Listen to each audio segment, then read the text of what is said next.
I'm working on for each lesson uploading it to YouTube because for some reason the Google Meets for the school Google Meets doesn't work and give you, even though I've asked it to give you permissions like 20 different times, it doesn't. So I'm just uploading to YouTube and giving the links out that way for the lessons. I think it's working. All right, so we're gonna go ahead and get started with the bell work. For those of you that weren't here, you missed an important lesson. Unfortunately, you need to catch up. I did post the lesson notes on YouTube, which the link is on Schoology, and you have your flashcards so you know what you have to start working on.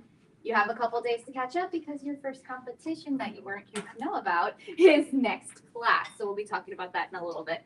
First, let's do this. Let's see who we got. Today, the wheel has chosen somebody who wasn't here all week. So, again. All right, somebody who wasn't here last class. You said you were sick. I love COVID. And we was like, no, I want that person. All right, Sophia was here. Did that say you have a lot of marks? Yes. 11, right? Yippee. Wait, what does that say? X down there. Oh, yeah. But still, you got the point. Change that to X. X2 like means an element. No. No, you're not getting this right tomorrow. Okay, so that is your fourth mark. Let's go ahead and go over, most of you did get the full bell work, so I'm just going to go over the answers quickly. The first line, alcohols and carboxylic acids react with sodium. Both. Alcohols, carboxylic acids react with sodium, and phenol actually is kind of acidic. So you would have here H2, H2, and H2. KOH is a base. Even though it will react with acid, it makes water. And it won't react with alcohol at all. So this line should be. And then Na2CO3 only actually reacts with carboxylic acid. That's one of the chemical tests for carboxylic acid. So this would have made CO2 and water, but CO2 is the only gas. And then these would both be X. This is from a really old test, by the way. This is like from 2010. So when you all were like toddlers, they gave out this exam. Okay, so then the second question is also an older question, but it's still the same standard, so it's within the realm of total reason. So they give you some reactions and they ask you for conditions. Most of you got these. I'm going to write the ones that Cambridge wrote. So Cl2 and UV light was for the first mark. You needed both. And I'm going to write the marks next to it, like how they distributed the marks. The second one was Br2 and AlBr3, but if you wrote Br2 and FeBr3, you would also get that mark. You choose which catalyst you want to use. The next one was NaOH, heat and ethanol. This is how you make an elimination. This is called elimination. And so this was 1 mark. The reaction IV is the one that had 2 marks in it. One for saying HNO3 and H2SO4, you need both of them, which generates the NO2+. And then you also need high temperature. 55 degrees Celsius is the one shouted out. So 1 and 1 here. And then reaction V, this was that last one that I had talked about last class. That was the oxidation of the side chain, where you would need KMNO4. So they said KMNO4, OH minus, and then heat, and H plus after. And so this was actually only 1 mark for all of that information. All right, so that's what we had done. We're going to go ahead now and get to today. So what we did last class, for those of you that weren't here, was we wrapped up on reactions with regular benzene. So most of the reactions are very similar. Nitration, bromination, fluorination, and then we also learned how you could put carbon chains and carbonyl groups on benzene. Make sure you catch up and you get all those reactions in your flashcards. And today we might do some practice depending on how much time we have. to do some additional practice reactions. 3. That's NaOH and heat and ethanol. That's what you do when you want to make. So number 3 is here. If you want to get rid of this is get rid of halogen to make the double bond. You use NaOH and ethanol. That's from AS chemistry. It's a reaction from AS chemistry. Ethanol gives a double bond. Aqueous gives a substitution. So like if we had this plus NaOH AQ, you would swap the Cl with the OH and you would get this. But if it's this with, you may want to write it down because this is one of those reactions from AS Chem that we're going over actually recently. And this will give you this as a product.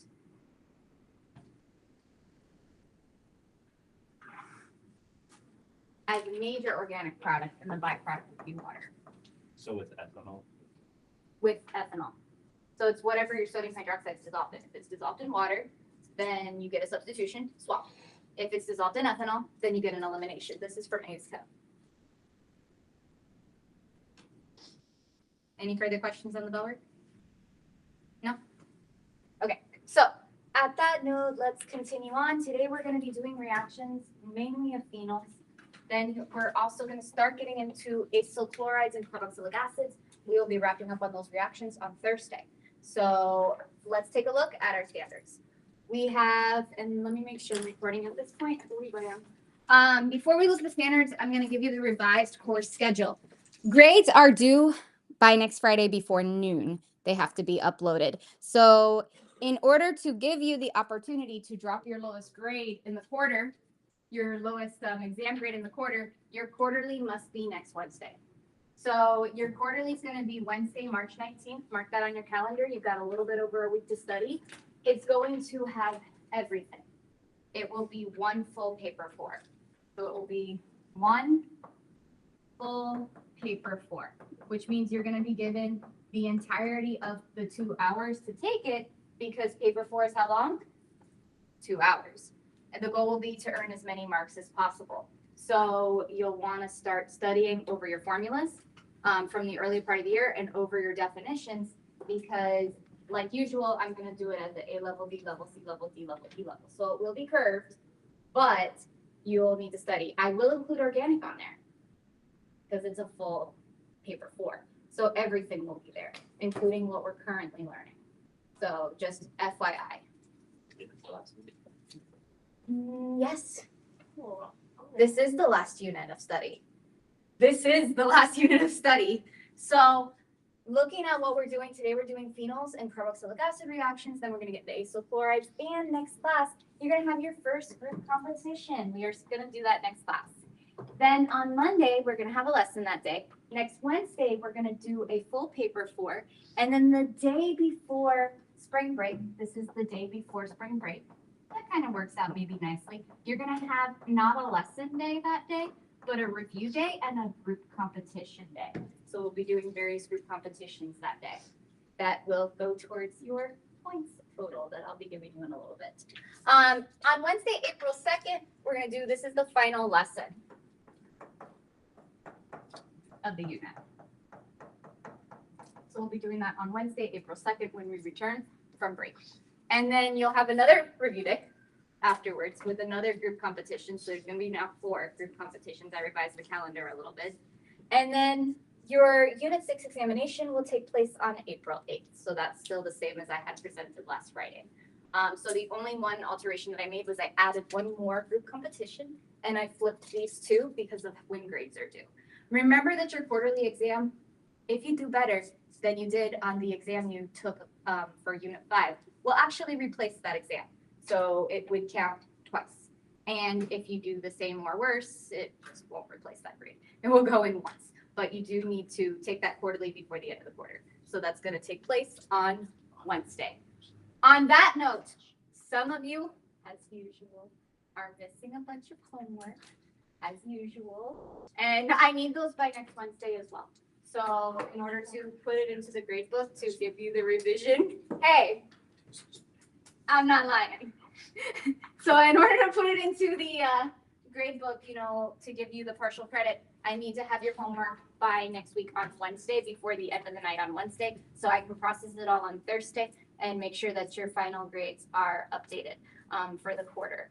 So that is important. Mark your calendar again, Wednesday, March 19th. If you miss school that day, you need to touch base with me to take it either on the Thursday or the Friday. If there's only, like, if it has to be, you'll coordinate with me. But try to make it on the Wednesday, because I'm going to grade it the same day and put it in the grade book for the quarterly exam. And it does have to go in before the end of the quarter. So that's that. Let's talk about a little bit more about your group competition before we get into today's lesson. So first off, it's going to start next class. There's going to be 4 competitions. There's going to be 4 groups. And first prize, first place in the competitions is getting a 20% boost to the Unit 6 exam. So a plus 20. That stacks on your tutoring. So plus 20% Unit 6. And every member of the winning team will get a public sub, just like last year.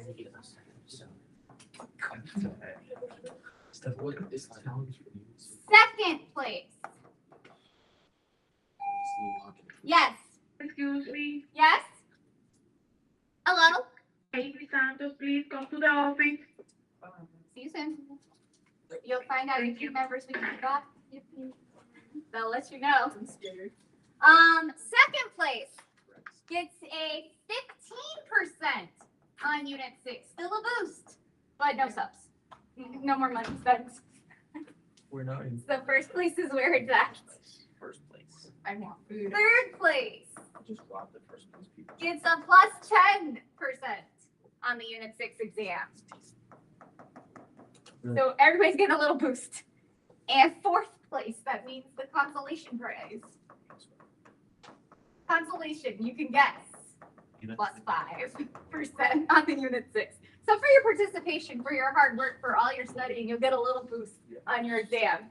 The amount of that boost depends on your placement. So that's the first part. The next part is, who are the teams? And so after class today, I will want you to think of a team name so that we can go by team names next class. So here are the teams. I did this similar to how I did it in AS chemistry, meaning I split those who had the top scores on quarterly exams into different teams. You can't have 2 people that have the top quarterly scores on the same team. That is how I did AS chemistry as well. It helped even it out so that every team had a chance, depending on how much you study. So our teams. Team 1 for now, until you rename yourselves, is Stefan, David, and I did try to put people together, but there has to be no more than 3 people on a team. So Stefan, David, and Alex. Our team 1. Okay, Team 2, Diane, Rosalind, and Sophia. Oh my God, who would have thought? Listen to the dramatic calls like they did. No, I know. bro was crying, but he didn't get that. He was just leaving. Julio. And So not me. And Peter. Hey. That's Oh, 3. that means we get to grab somebody from outside. I'll explain that shortly. Team 4 is Alina, Damani, I have a question. Ghost. all right. So let's explain. There's going to be different team competitions on each of those days, and I'm not going to reveal to you, just like I did for AS Chem. So I'm trying to do it a little bit similar to that, what the nature of the group competition is. But you have been practicing some of them, meaning it could be one of those Kahoots that I'll make from scratch with our content. But like the styles that we were looking at, it could be one of those. It could be a whiteboard game that you have to write your answers on whiteboard and list it up. It could be an individual assessment where your points go towards the welcome back, towards the points of the team. So you won't know until that day what the competition is. The competition itself is going to, I'm going to talk about team 4 in a minute. So to make things as even as possible, it had to be 3, 3, 3, and 2. And so for the 2-member team, which is deficient a person, they will have the opportunity for group challenges to pull an old A-level student that's at the school from another class if the teacher says okay. That student would have been missing information for a year. So it's still not ideal because they may have forgotten things. That student, whichever one they get to participate, will also take part in, if they win the public sub, that prize. But they won't get the grade prize, which is very fish class. So Third place, it's like 20% and public subs to the first place, and then everything for 5%. We're not losing. No, we're getting first. No. You're talking losers on first. It's first. It's 20%. All right, so that's the competition. How can you succeed? Look at the screen. Study. Yeah. No, solid. Your eyes and back. All right, let me get your attention again. How can you succeed? What are you going to have to do to succeed? You're going to have to memorize the organic reactions and the conditions and the mechanism. Because all of these challenges are from Unit 6 to help you with organic chemistry. So make sure that you are working starting today, right? Because your first challenge is on Thursday with organic reactions.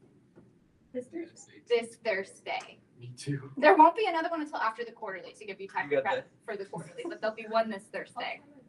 So, You better lock it. all right, so that's our schedule update. Any questions about this, or we all right? Understand? So we'll always be together. I'm So, scared. so One it's of the okay. 4 competitions will be a mini assessment. One of the 4, meaning that you have to do it yourself, and then your points go towards your group's points. So that'll be revealed, your point distribution next class, like how points are distributed. All right, so with that, let's continue. So you have an idea of what's going on now. A couple of things that you must keep in mind. First, grades close next week. Quarterly exam next week. Homework final deadline too for partial credit due next week, right? So all of that is going to be all processed and done before you go to spring break. The group competitions, you've got your teams. I need you to come up with a team name. If you have time today after the lesson, you can work on it then. But I'll be writing out your team names. Get out. Yeah, the team names.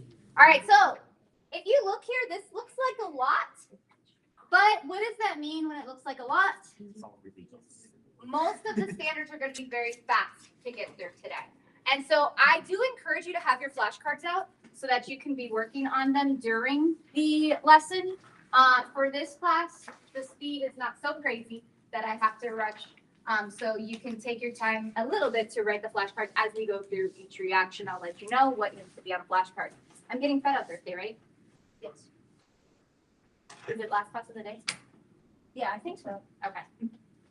All right, so objectives. We've got to do phenol reactions, carboxylic acid reactions, and then talk about acidity again. You'll want to lock in your wording. If you weren't here last class when I talked about acidity, because that's a very, very common type of question that Cambridge likes to ask. Is this more acidic or is this more acidic, and why? And the why is always where the marks are at. So we'll be discussing that today. We did it last class with phenol and carboxylic acids and water and ethanol. And then we're going to do it again today. Talk about acidity. So without further ado, let's get started. Reactions of phenol. The first reaction, so this goes on a flashcard, is that they react with bases. So this would be the front, and this would be the back. They actually react with bases the same way any acid reacts with bases, because last class we learned that phenol is acidic. So if you know that phenol is acidic, then you know it's going to break off H+. That's what acids do. I'm just writing that at the bottom so you remember. We learned last class that phenol is acidic. So that means it's going to break off its H+. So in this reaction, the H+ will go with the OH- and make water, and then you'll get ONA as a result. You may remember ONA from last year. We had a bunch of reactions that we had that ended up being ONA. Oh, I also want to do that. Is that a super mega flashcard?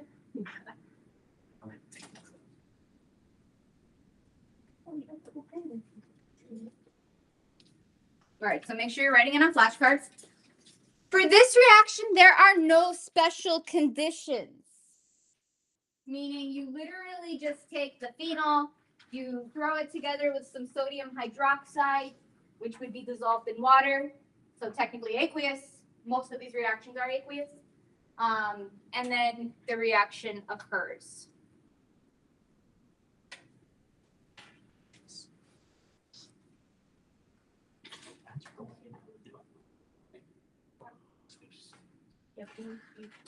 Bless you.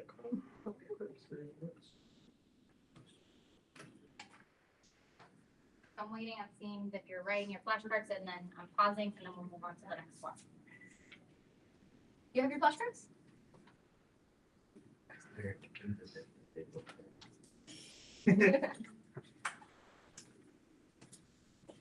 Did you get pink? Yeah. Well, here's green. You can just combine and make a mega one and just add the flashcards.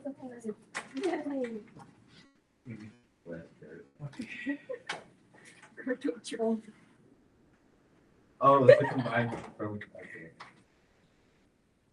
right, so I'm gonna go ahead and move on to the second one now. Damani, you can catch up. We'll move on to the second one.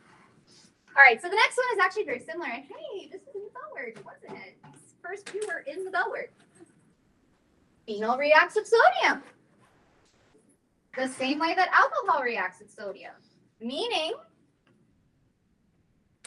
Na will swap with H. You're gonna get ONA, and then the H you get is gonna be H2. So you should have a flashcard for this as well. No special conditions. And so here at the bottom it says, this is a standard reaction to take place via single replacement, which we've learned back in physics and then again in AS. And it asks us what gets swapped out. The hydrogen and the metal are swapping. As long as it's a reactive metal, this reaction will take place. So although you see exemplar with sodium, you could also see it with lithium or potassium or any other reactive metal. And we do this. So this is our reaction number 2 for reactions of phenol. And again, this is phenol acting like an alcohol in this case, an alcohol or a carboxylic acid where that H is getting replaced with the sodium, so you get that UNA product.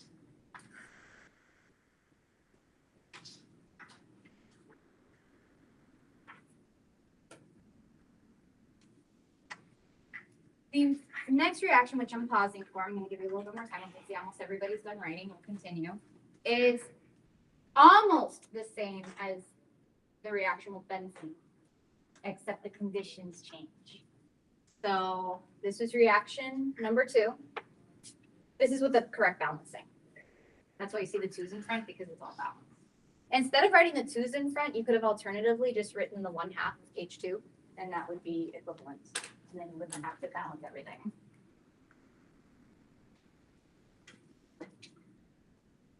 All right, so we're going to go to reaction number 3 in about 20 seconds. It gives people a little bit more time. So reaction 2 was sodium. Reaction 1 was bases like NaOH. Reaction 3 is nitration. So nitration,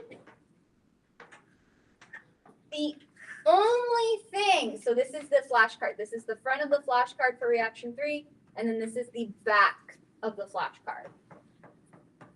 The only difference between phenol and benzene, and this is going to be a thorough line as we talk about these phenol reactions, phenol's more reactive than benzene. So you may want to write a little side note for yourself. Phenol is more reactive than benzene in general. And what that means is the conditions will always be less.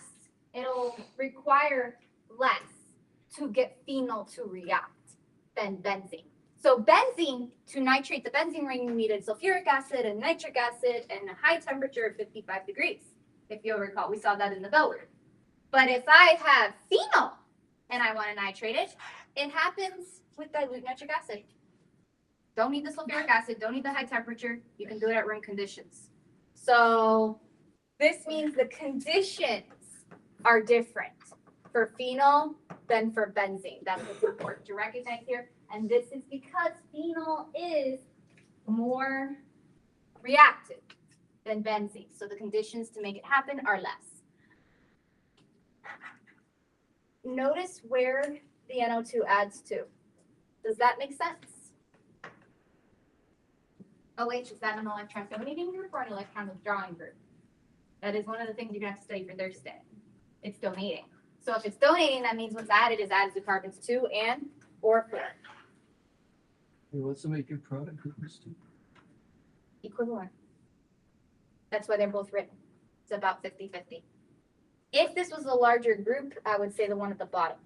But it's not that many atoms, so I would say it's about equivalent. So the major product is both. Oh, what you choose? Mm-hmm.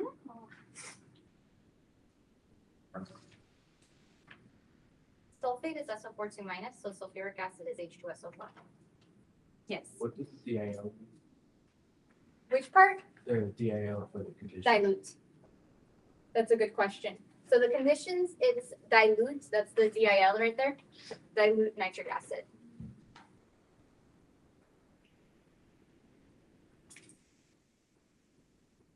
I'm pausing to give some time. You may want to make a separate flashcard for conditions, it's up to you, but you will need to know the conditions for phenol versus benzene with adding NO2. For benzene, you need HNO3, H2SO4, concentrated, and 65 degrees Celsius. What? HNO3. It says it there.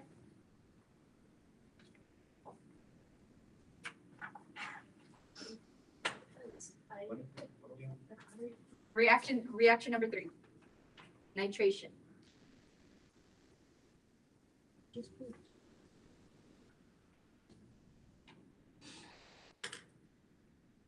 I said these are going to go fast.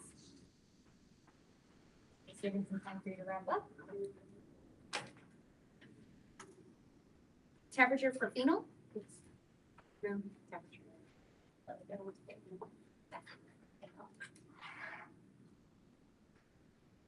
So the conditions are softer because phenol is more reactive, so you don't need as harsh conditions to make it happen. It's just going to happen as long as you have dilute HNO3. Yeah. All right, I believe there's one more major one for phenol before we move on. It's bromination and chlorination.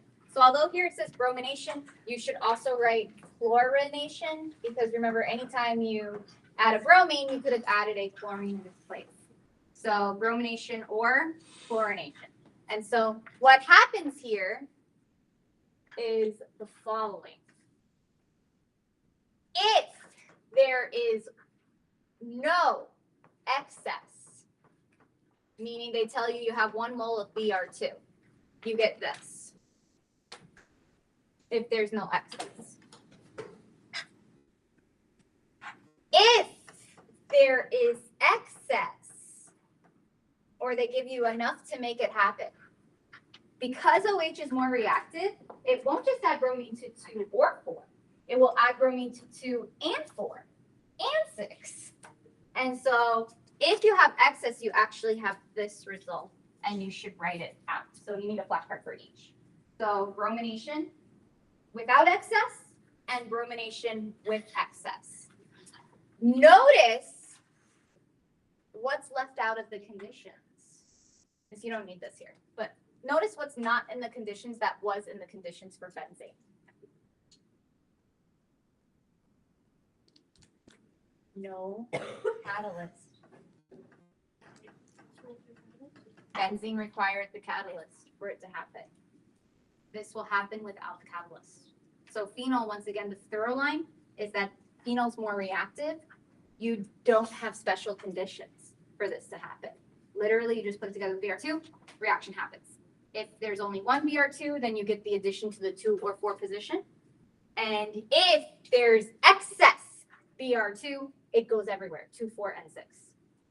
Everywhere it can, which because phenol is an electron donating group, it's going to go to 2, 4, and 6. So once again, the thorough line being phenol is mild conditions compared to benzene. You don't need to do as much for the reaction to happen because phenol is, by definition, more reactive than benzene. So I'm going to pause. I'm going to give you time because you should probably write both of these for your flashcards. And then you may also want to write a note for yourself. No catalyst required for phenol.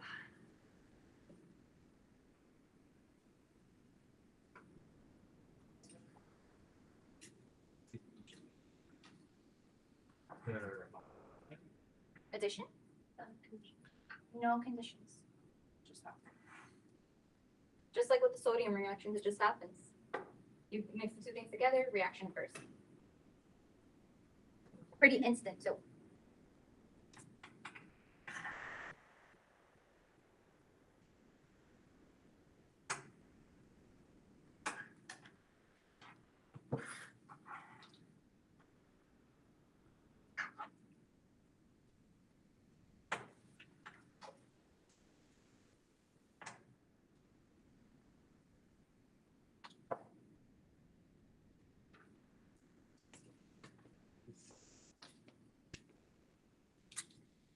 So before we move on, I think we're going to do some practice questions.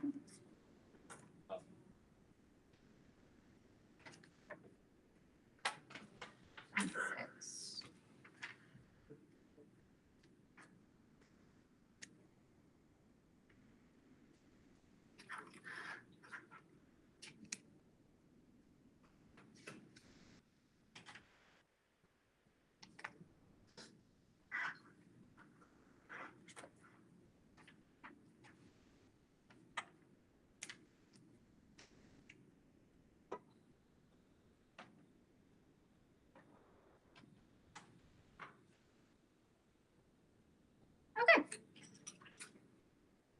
Let's take a look at a couple practice questions. I'm going to give you about 30 more seconds to finish writing, and then we're going to take a look at some practice.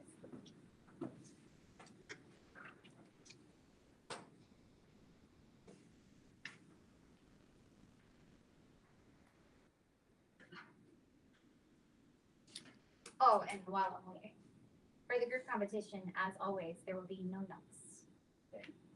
No flashcards for the competitions. Which means the material has to come from your minds. Okay, so we're going to go ahead and do a couple practice questions. If you have space, let me look at your handout. You may want to write them on the backpack, like turn to the backpack where you have a full blank page. But before moving forward, we should take a look at some practice. So what would questions look like on a potential challenge or a mini assessment? Let's say you had this.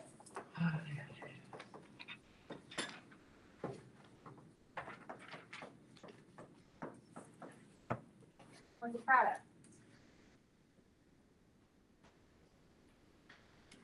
Is it trichloride or the one to be kind of? Try, because it only adds to the 2, 4, and 6 positions, because this is an electron donating group. So because phenol's an electron donating group, your groups added will add to the 2, 4, 6 positions, which means your answer here would be Cl, Cl, and then across Cl. So trichloro, phenol. 2, 4, 6, trichloro. What about this one?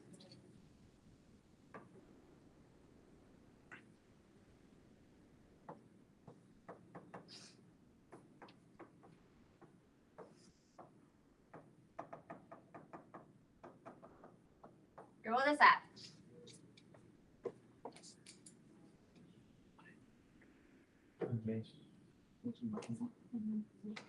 Two at the bottom, off the side. Right, so you get two products here. OH, one on the side, doesn't matter which side you choose, and one on the bottom. Back.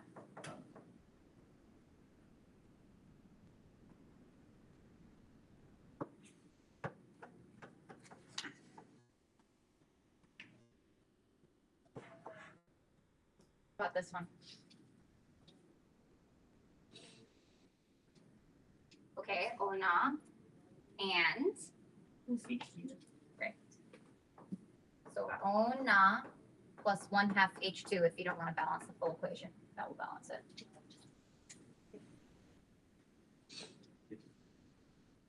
Because Cambridge does not require whole numbers, as long as you have whole numbers of atoms. All right, kind of got the idea?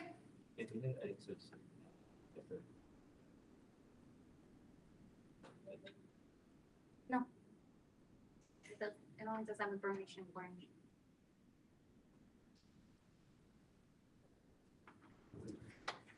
At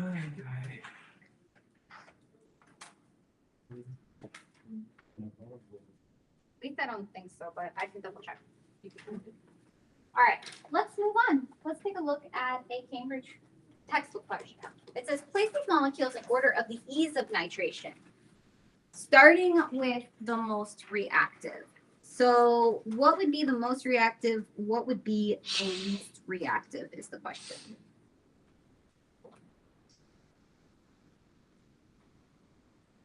What do you think would be the most reactive? It's going to be the phenol, right? So this would be first. I'm just struggling to go. Phenol's the most reactive. So then what about phenol makes it more reactive? Is the question. Oh, Julio, to answer your question, if you use concentrated HNO3, it'll add the NO2s everywhere. So they do mention that. So you may want to put that, where's that? In here. Concentrated HNO3 adds NO2 everywhere. So instead of dilute, if you make it concentrated, I'll go back to this, and then we'll go back to that question.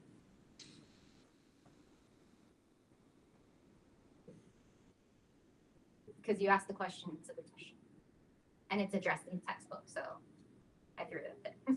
If it's concentrated instead of diluted, add the NO2 to all three spots.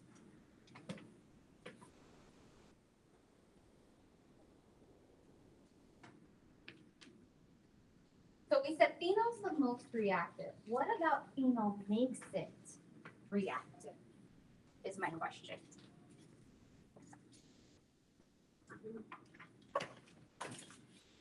What activates the ring?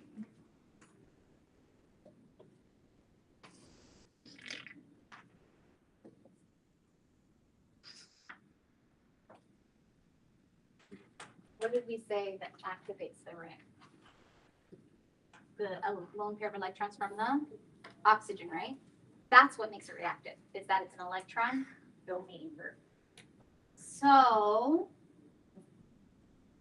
that being said, if this is first, the most reactive, what would be second? This is an electron donating group, it activates the ring.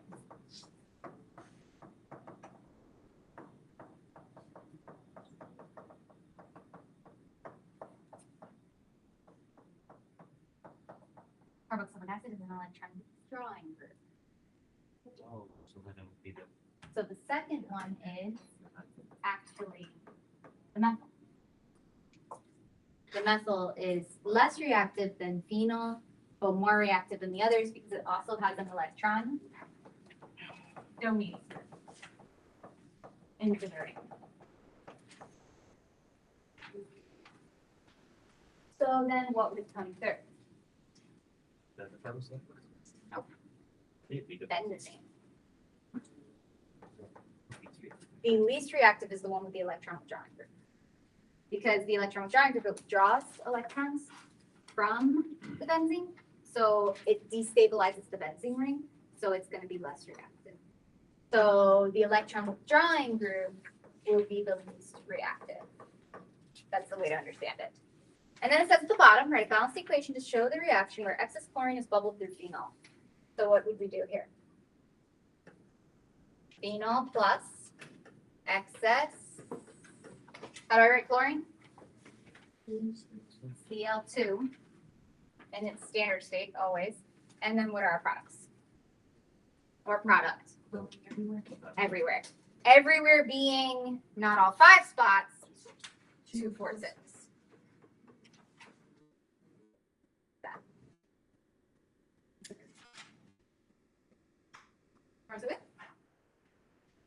Now we're going to move on from phenol into carboxylic acids, which we talked about a lot last year. We had a whole entire section on carboxylic acids. So we're going to revisit carboxylic acids and acidity.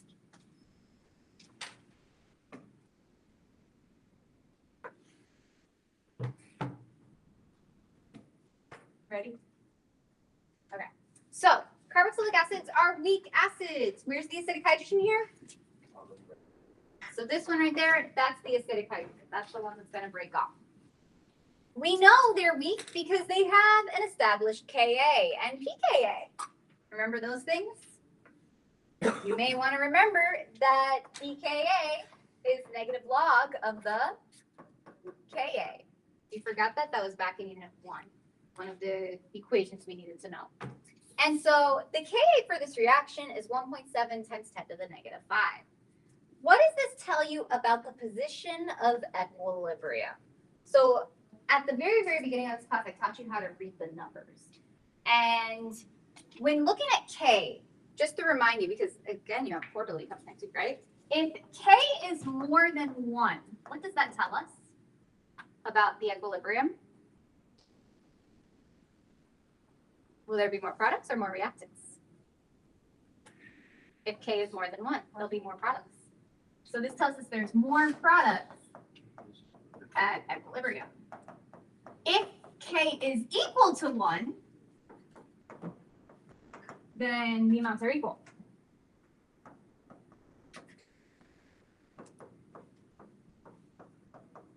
And if K is less than 1, what does that mean?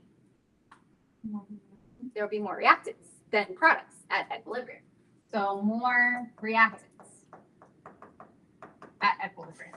So given that the value of Ka is 1.7 times 10 to the negative 5 for this reaction, what does that tell us about the position of equilibrium?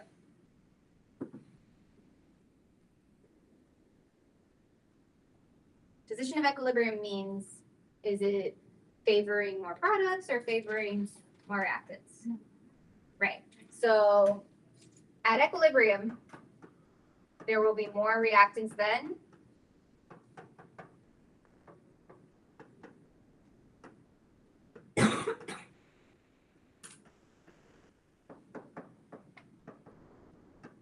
and why does this classify carboxylic acid as a weak acid?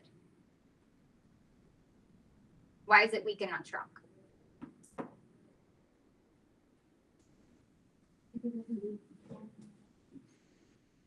A strong acid requires that every single H plus is broken off of every single molecule, that it completely dissociates. Here, we're not seeing a complete dissociation. There's a bunch of the carboxylic acid left at the end, and only a little bit of H plus breaks off is the way to interpret the numbers. You're only going to have a small amount. No, it's not a strong acid either. It has a Ka. Any acid that has a Ka is by definition a weak acid. And so at equilibrium, there'll be more reactants than products.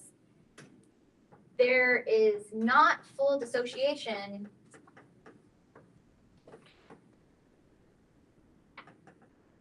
of H plus,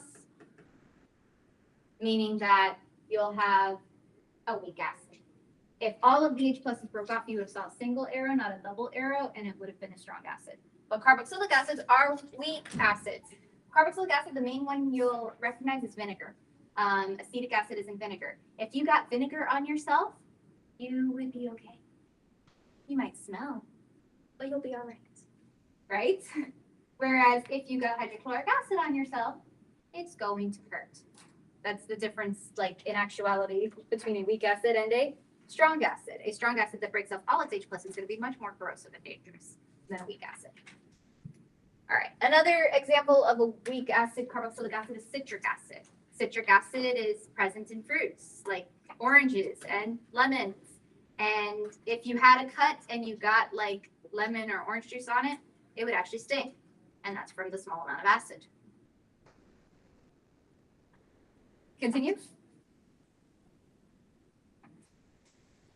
All right, so in comparing, and last class, we did actually do a comparison between the carboxylic acid, phenol, and alcohol. Or we did between phenol, alcohol, and water last class. And so now we're adding carboxylic acids. So we've got carboxylic acid, which is this, versus phenol, which is this, versus alcohol, which is this. So they're asking us about the relative acidity of these different groups, which means they're asking how easy it is to break up these hydrogens. That's what they're asking. How easy is it for that hydrogen to just leave? And so this is the answers. Carboxylic acid is the most acidic because, and I mentioned this last class, for those of you who weren't here last class, make sure you have this wording. The OH bond is weakened by the carbonyl group. How does that happen? If we were to draw this out a little bit more, CH3, COOH, this is pulling electrons away. So these super electronegative oxygens are pulling the electron cloud away, is the idea. And if the electron cloud is being pulled away, that means that this becomes more negative, which allows the hydrogen to become more positive. So as the electron cloud is pulled away, the wording that they want us to use is that the OH bond is weakened. So as this pulls away, this bond becomes weaker.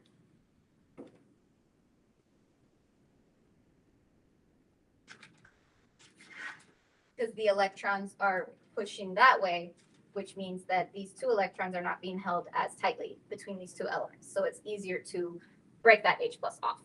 And so then the next thing it says is the carboxylate ion that's left is stabilized by the delocalized electrons around the COO minus. So this right here is stable because of the forms, the negative charge can be spread over a large area, not just the one atom. So because there's multiple electronegative groups here, this is stable. The negative charge is stabilized between the multiple negative groups. Resonance stabilization. They don't use the word resonance, but it's resonance stabilization, that these electrons can move throughout here. Like they could move around.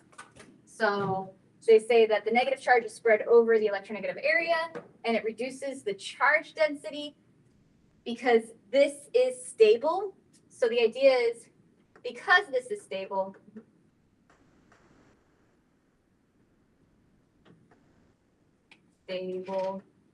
the H plus won't reattach. There's no need for the H plus to reattach because the ion that's made is stable as is. So that allows it to stay. The H plus stays dissociated as a result. So carboxylic acids, all this is saying is that they're the best acids. Carboxylic acids are the best acids because they've got the two electronegative oxygens that are pulling the electrons away, weakening this bond, and on top of it, this ion that forms is really stable, is what they're saying right here. And that's how you would have to explain yourself if an explanation question was at hand. These explanation questions can be worth 3 marks. So it's important that you have this down in your reference notes. So we said this is the most acidic. What would be the next most acidic? I said it last class. What would be the next most acidic? Before phenol.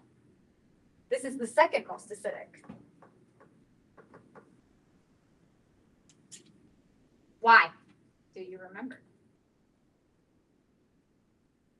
The electrons in the ring actually pull the electron density away, right? Because this is an electron donating group, so those electrons are getting donated into the ring. The electron ring is pulling the electrons away from this OH bond, again weakening the bond.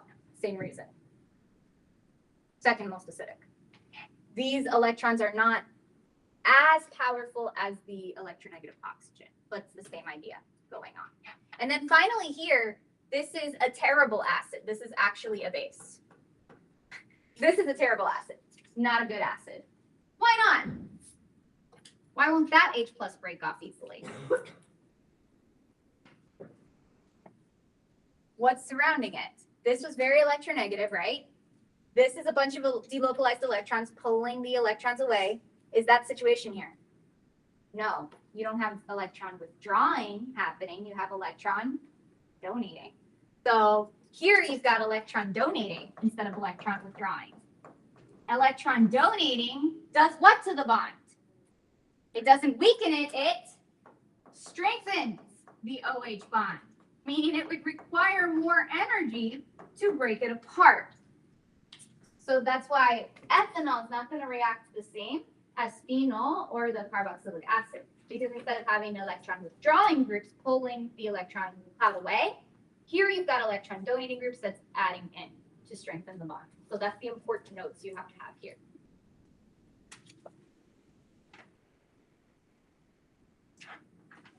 Make sure you have all of this down, because this is the comparison of acidity, and it's important that you know the order. Yes. Go ahead, scan show, and go, Alex.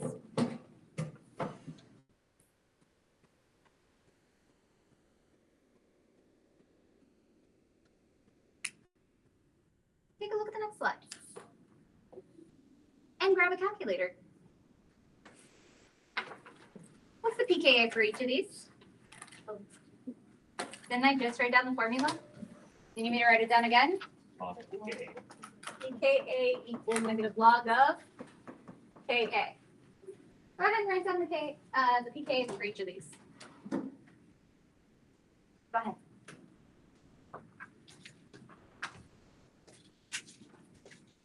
You can grab a calculator, absolutely.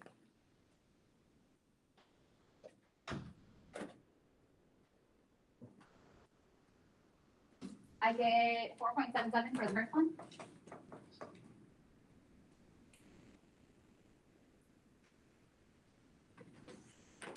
I get 2.89 for the second one.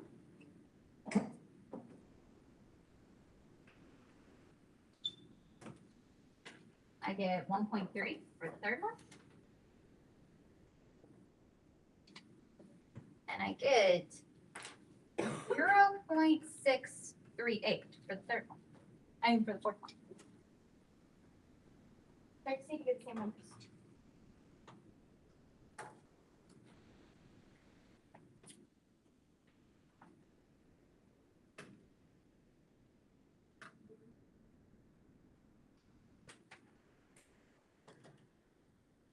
What's the trend as we add more chlorines to the carboxylic acid?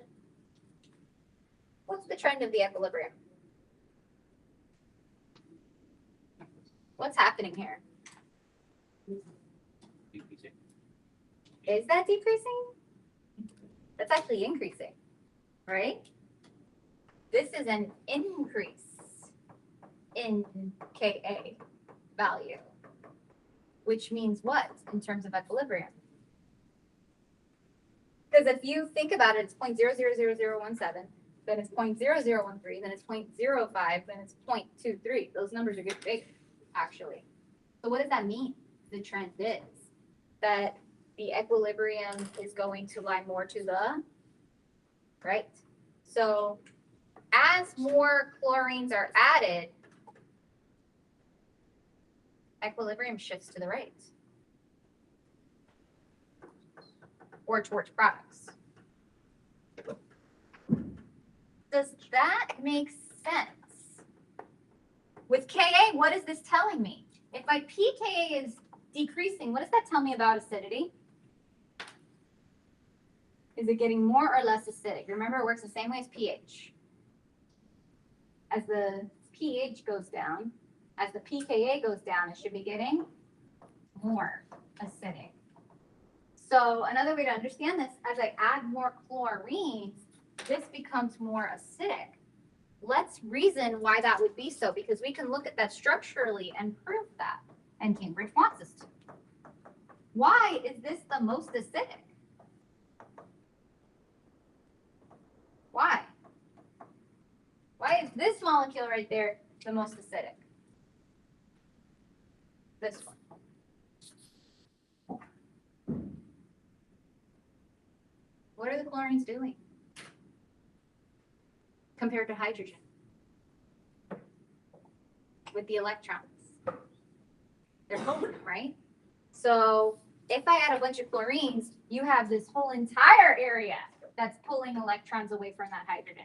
Instead of just 2 oxygens, you also have these 3 chlorines. Does that kind of make sense? So all these electronegative groups, do they strengthen or weaken the bond? Weaken the bond.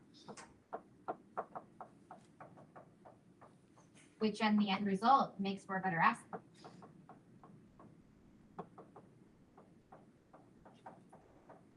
Makes for a stronger acid. Not a strong acid, but a stronger acid. Those are 2 different words. Stronger means it's a better acid. It's going to associate more H+.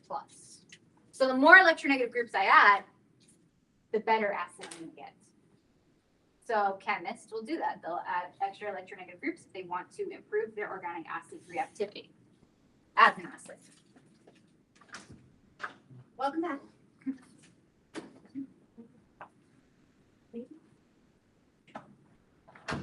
Question. I do have it on the next slide, more information about those.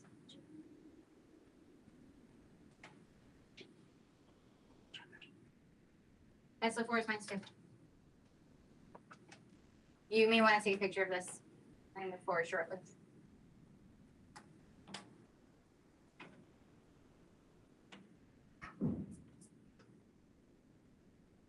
All right, so next thing to know, electron withdrawing groups. This is what I just mentioned. Electron withdrawing groups such as chlorine will always make your acid stronger. And then these are the reasons that you need to state. Electron withdrawing groups weaken the OH bond. As the electrons are pulled away, this makes the electrons get pulled away from the OH bond, making it weaker. And then they further stabilize the charge of the ion that's made over the electronegative group. So what that's saying is, looking at our last example, this negative charge is stabilized over the entire molecule.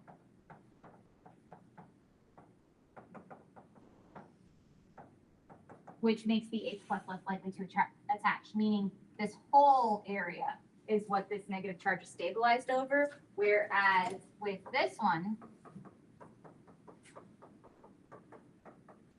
the negative charge is stabilized here. So wherever the electronegative groups are, is where that negative charge will be stabilized over those groups. So that's why adding the additional chlorines, it stabilizes the entire molecule, meaning that the H+ won't go back on because the negative charge is stable as is. The H+ will not reattach. So this is the information you need to explain in terms of acidity.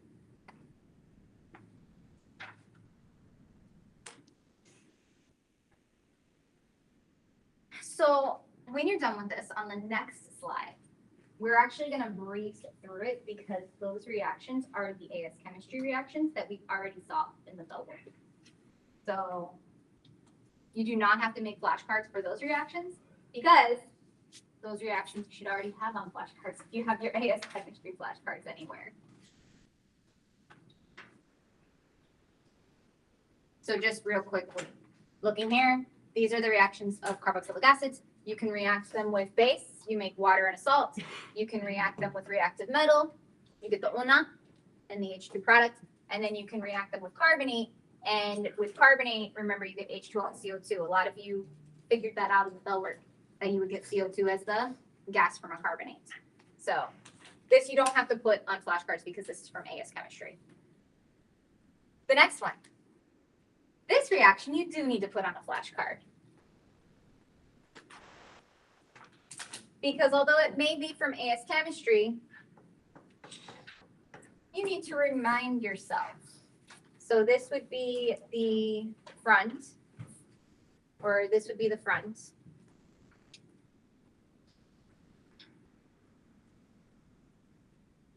And this would be the back. Front, back. Do you remember reduction?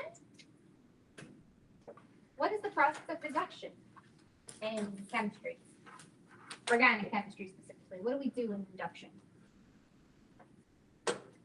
We add hydrogens or take away oxygens. So in reduction, you are adding hydrogens or taking away oxygens. And there were specific things you were supposed to remember about reduction that I'm going to bring back to your memory. But I'll give you some time to write this first.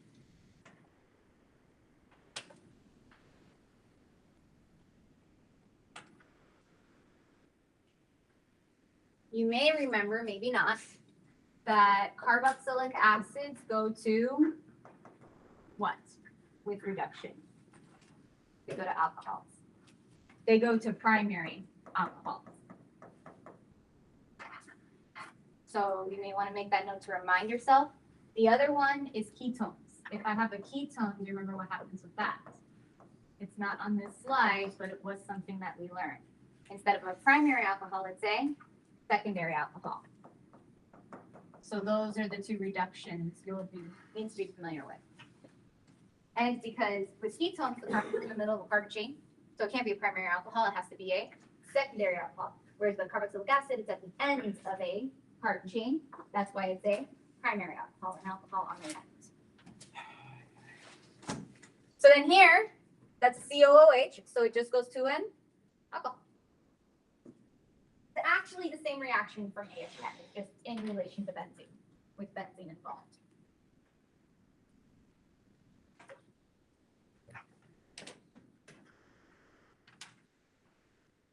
And then you'll see on the next slide, we have another pause for us to do some practice questions.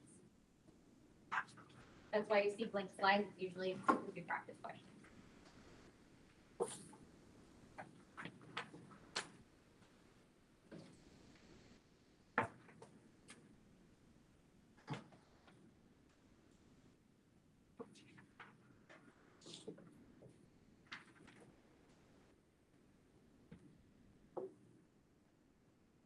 Keep your calculators off. One of the checkups does require a calculator.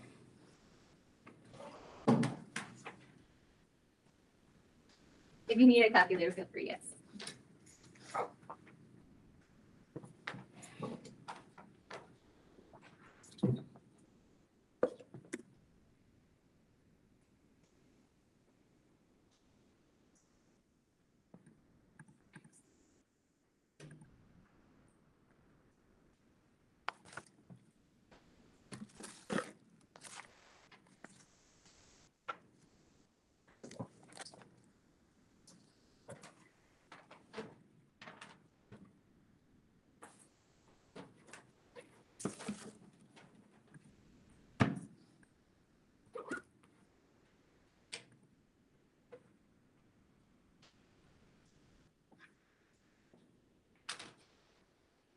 Okay. Remember on the next slide, I'm giving you some time to finish writing the flashcard, and then we're going to look at some practice questions. Today we're trying to get through as much as possible so that next class we have time for your first competition.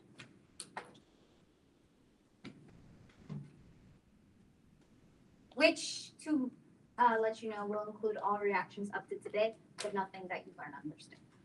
Like, nothing on the same day will show up on a competition. So you have time to study and prepare.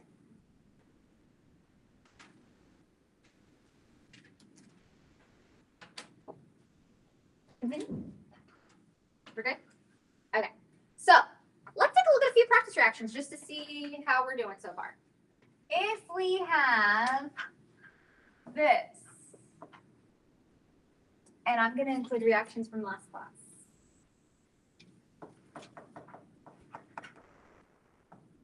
Do you remember what to do in this situation?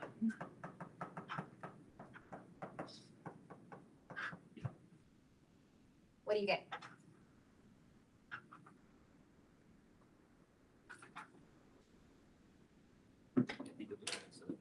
Carboxylic acid. How many carbons lost? One. And the other carbon just floats around somewhere? I don't know. It's in the mixture. What? Random carbon in the mixture. Okay. Now this.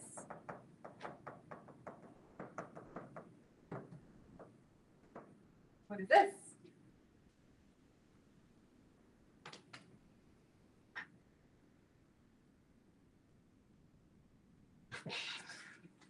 We just did it on the last slide. Alcohol. So it would be an alcohol off of the benzene ring. So it would be CH2OH. Quick question, is that phenol, yes or no? That's not phenol. All right. Just watch what happens. Yes.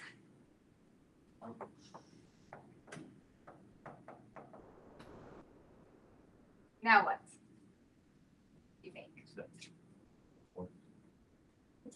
So you get this. This is called synthesis, organic synthesis, which can take place in more than one step. And you will see multi-step reactions in the future. You saw one in the bell work. Look back at the bell work. So we're going over this. So this will be CH2OH and then Br plus CH2OH and then Br.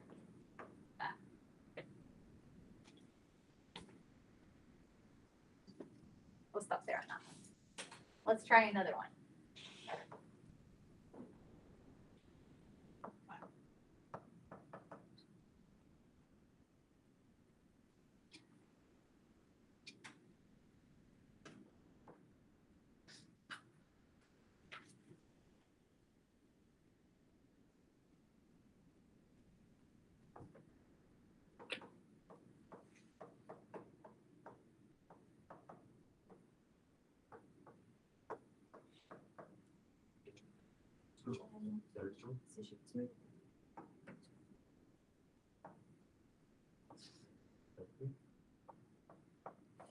Three or five, which are the same.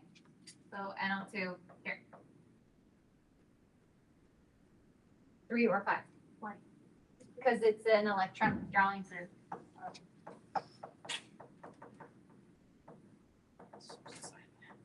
Yep. 3, 5. It'll be more exciting next class when you actually have competition on this. Just to be fair. This is just to help you practice a little bit. What about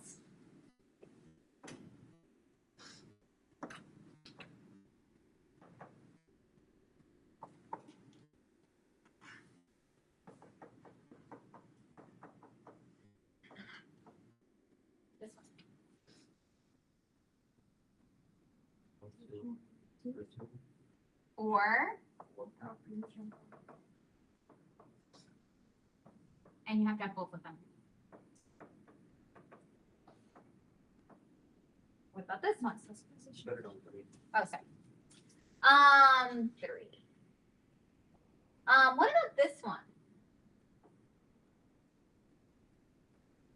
What had been asked earlier that showed up on the textbook, so that means non-zero transit shows up. What if this was what you had? Positions 2, 4, and 6. 2, 4, and 6. I think they inadvertently taught you how to do something.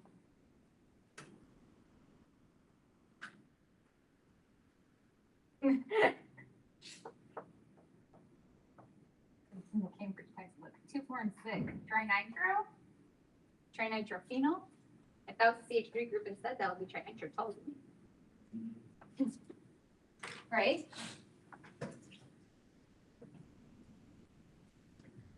Who was it that said, was it you who said that Cambridge inadvertently teaches you how to do these things? I think it was George Espinoza. It's like, I think it was George. Cambridge inadvertently teaches you how to make things that are. Yeah. We can make. We should make. You should not. It's illegal. Look it up. Very. It's illegal. Can't do it. Yeah, you can't make it. If I go to like a field, You cannot do it. Blow it up at the moment you blow just want to something blow up. something up for fun. You can do it as long as you tell no one and somehow get all the chemicals without any kind. I'll do it underground. I'll build my own bunker and I'll. This is a good question, Peter. I'm sure they would, at your jury trial, talk about the intentions. Good idea. If you do accidentally make Why TNT, did you do then this? what? I just wanted to see what would happen. When you, when I go to jury duty, I better not get that case. Accidentally made TNT. All right, continue. This is what I learned in chemistry. I just wanted to see if it would actually work. My It was organic chemistry professor said that happened to them. That they had taught in their organic chemistry class how to make meth. Wow. Like And they had someone went over tried the theory on how to make. Oh, somebody did it. They found somebody's like underground, like a raid. They raided somebody's like house, and they had a meth lab in their house, and it was that person's student.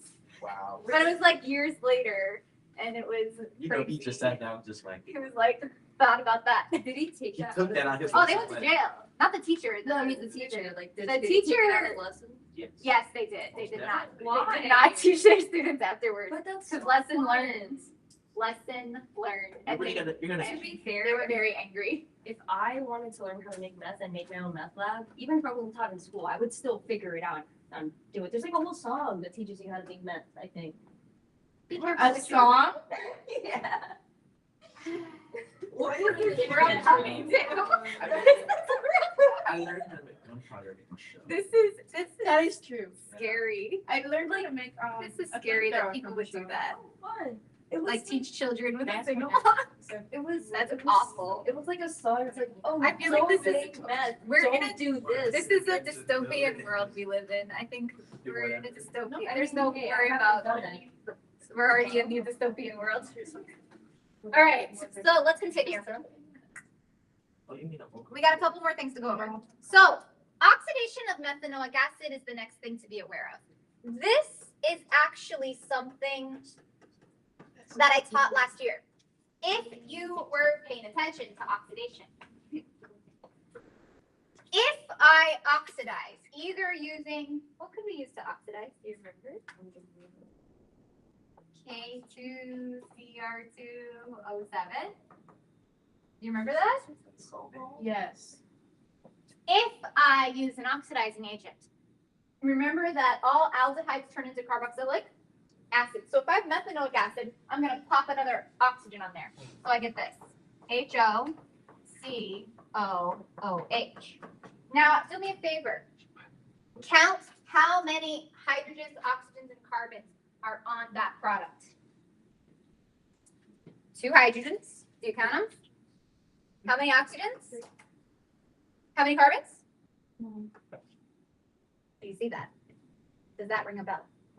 H2CO3 you were taught last year always decomposes. We said it back in unit 3 and then again in unit 6. Always decomposes to water and CO2. So this reaction here is actually nothing new under the sun. They're telling you that if I oxidize methanoic acid, I'm going to end up with carbon dioxide. And that is the product. So that's, you should know this. Meaning, if you need to put it on a flashcard, you should. But this is the process of what happens with methanoic acid. Methanoic acid should turn into carbon dioxide. Good so far? Ethane dioic acid is fun. On the next one, they give you the same thing, but with ethane dioic acid. So ethane dioic acid is a dicarboxylic acid. And because it's got that double carboxylic acid, it'll actually break off into two CO2s. So it'll break off here into a CO2 on this side and a CO2 on that side. And so you get two CO2s with this. So ethanediolic acid, what you have to remember for the class is if you see methanoic acid, it's going to become carbon dioxide. And if you see this ethanediolic acid, it's also going to become carbon dioxide. And then this is a titration where you can do that.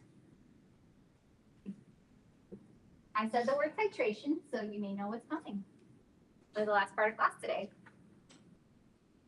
The last part of class, we're going to do a math titration question. Because you should practice it before next week. So, check up 2 here. It says, why is methanoic acid never prepared? By refluxing methanol with acidified dichromate, you end up with CO2 as a product. So if I have methanol, it'll actually give you this. But this will go to this, which is water and carbon dioxide. That's the strategy of how to answer this question. Why is methanoic acid never prepared? By refluxing methanol with acidified K2CO2. So methanol becomes this. But this aldehyde also gets oxidized. So you get this, the same thing I told you last time. And then that is that. So your final product will be carbon dioxide, which is why I just said the answer is you make carbon dioxide. So that's the process of how that happens. It's the same process.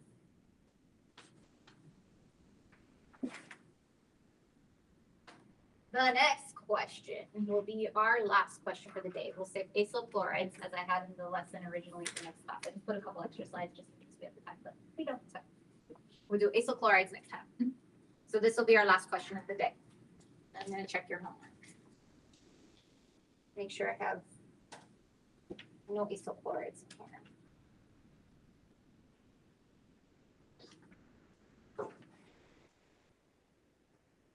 No acyl chlorides in here. So we're good. Yeah, you can do the homework. Okay, so last question for the day. Let's see if we can do it. We got a titration.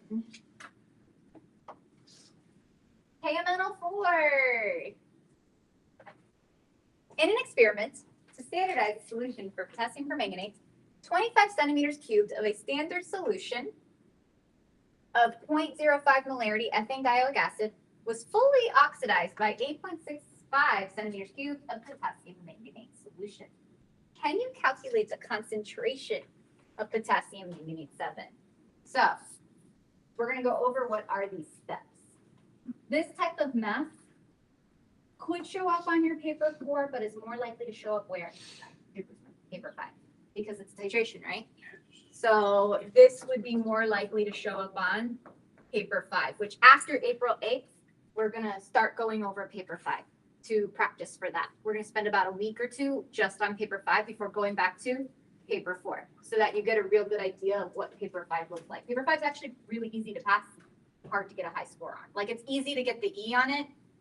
It's hard to get an A on paper 5. It's possible though. There have been multiple students who have done it. It's just hard because you have to think outside the box to get an A-level score. So if you like boxes, it's hard to get an A-level score. Like if you like, following specific formats, it's hard to get an A-level score because they make you think outside the box for like the high levels. All right, so let's take a look at this. We've got ethanediolic acid, we've got the concentration, and we've got the volume. What can we do with that information? Do you remember? Step 1. Use concentration and volume to find moles of H2C2O4. That's the ethanediolic acid. So what's that formula? Because you all hate dimensional analysis, so we're going to use the formula. Concentration equal mole over dm cubed. This is the last one we're doing today. Concentration equals mole over dm cubed. We're solving for moles, so what does that mean? We're going to plug in our concentration is 0.05, and we're going to plug in our decimeters cubed is, our centimeters cubed is 25. What's our decimeters cubed? Yep, move that decimal over 3 spots, back to basics. So 0.025. So then in order to get the moles, what do we got to do? David is so sad. David! Multiply both sides by what? 0.025. And so we get the moles here. So 0.025 times 0.05, I'm looking for my calculator.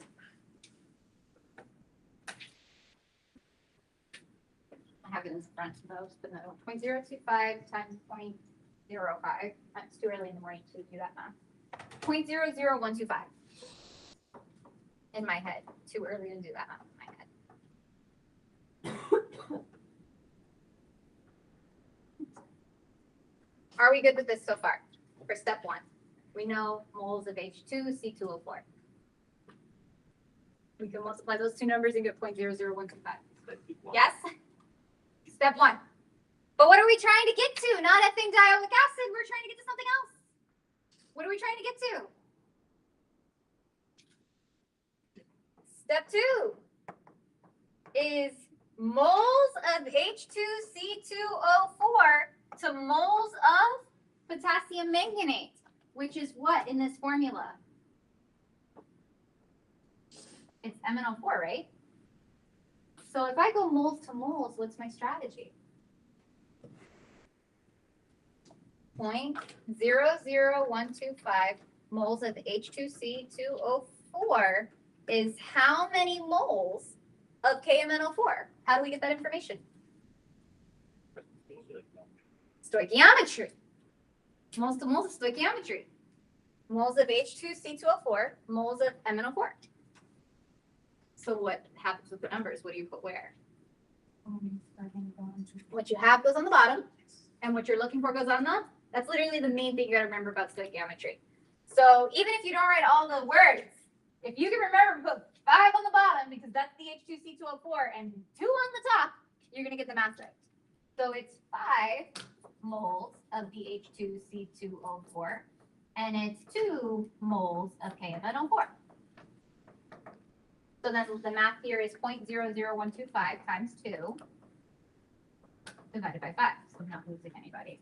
I'm writing it all out.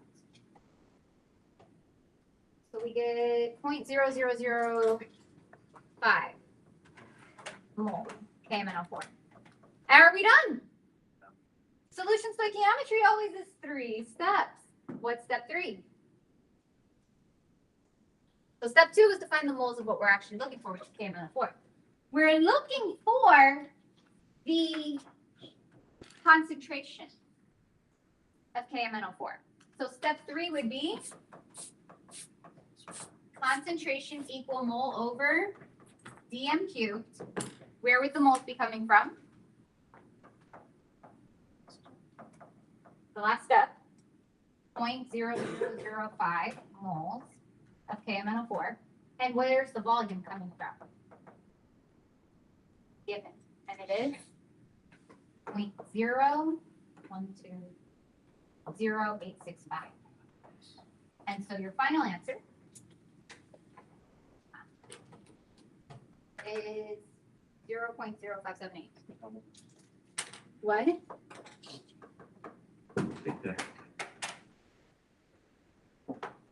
that's it. So I'm reminding you of solution stoichiometry. The first thing is you use your information for what you have 2 pieces of information for. Use the concentration formula. You typically need to solve for moles. Then once you get the moles of what you have, you need to use stoichiometry to go to the moles of what you're looking for. Then finally, you take the moles that you got from that answer and divide by the volume given for the one that you're looking for. It's always like that. This can and most likely will show up on paper. There's a chance on paper 4, but it's very likely for paper 5 that you get titration questions. All right, so we're done for the day. The reactions to make acyl chlorides, I will not include in your challenge next class. I will include it in next class's lesson. I do have your homework.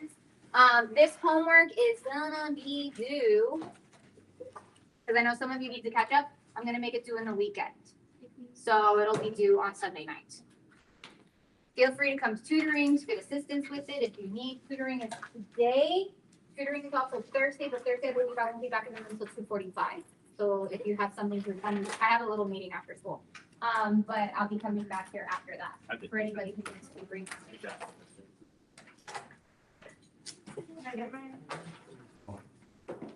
Oh, I didn't even see. Can I run the door really good? What do you do? Here you go. There you go. Here you go.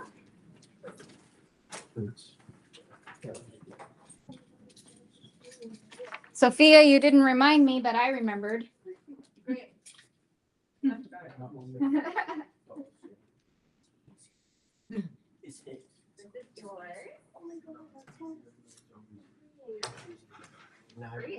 Yeah, definitely. Yeah. See how you use that. What, back on? Oh, okay. Thank you. Get it? I also just said fire. Yeah. I put it in the grade book, but that's how you do it. Lena, Question mark there. Julio. Oh, yeah. Oh, is this our test? Yeah. No. Look at this. Look at all of these pages, these blank pages. Wait, look at how many blank pages I have, Julio. Bullshit. Alex. That's the raw mark. It's out of 45. At least you passed. David. At least you passed. I haven't. It's 'cause you talk. I have.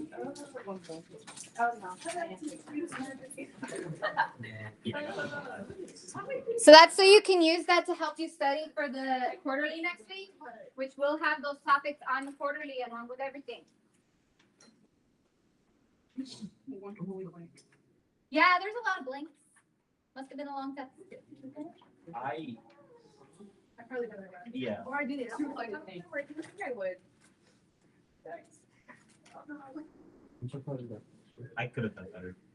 I should have done that. Was this graded? Does it have like, Yes. mark?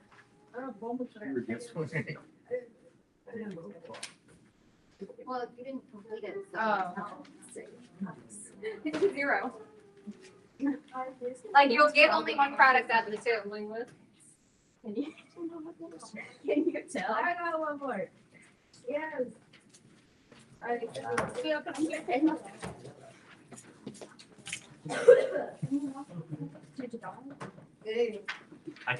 better.